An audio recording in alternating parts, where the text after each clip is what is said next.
CBA negotiations.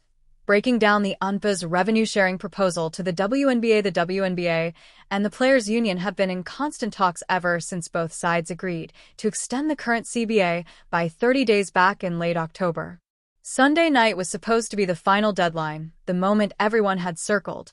But instead of pushing the league toward a lockout, the WNBA arrived with a proposal to extend negotiations even further. What is the WNBA proposal on WNBA ahead of the deadline?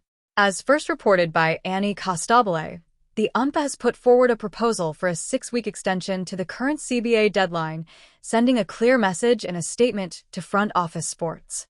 "We have proposed a 6-week extension. We expect substantive movement from the league within this window," the union said.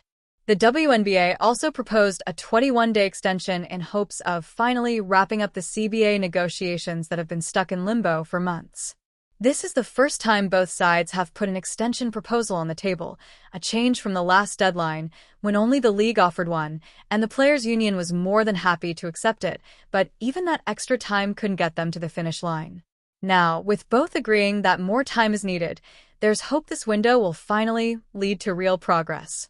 Did WNBA, WNBA agree to extend the current CBA negotiations? Both parties have now agreed to take an extension until January 9th as they continue working toward a final CBA resolution.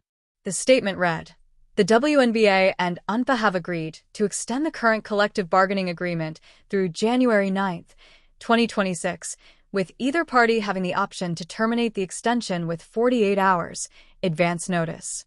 The WNBA and WNBA are continuing to work toward a new agreement." Why are negotiations happening now? According to Front Office Sports, the WNBA did present a proposal that featured a maximum player salary of over $1 million, a historic figure for a league that operated with a $1.5 million team salary cap this past season.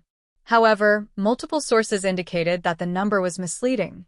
While the league's max salary could climb above $1.1 million with revenue sharing factored in, the actual Supermax base salary would still sit in the high six figures.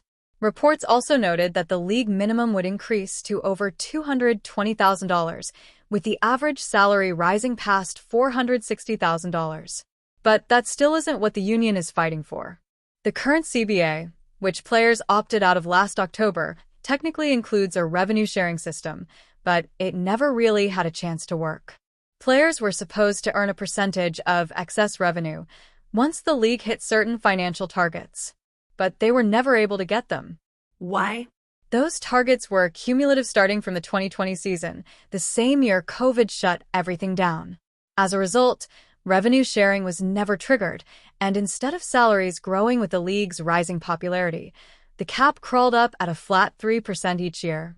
So unless both sides can finally agree on a revenue-sharing model that actually satisfies the union, these talks are going to drag on. And if no new CBA is in place by January 9th, there's a very real chance the league could be headed toward a lockout.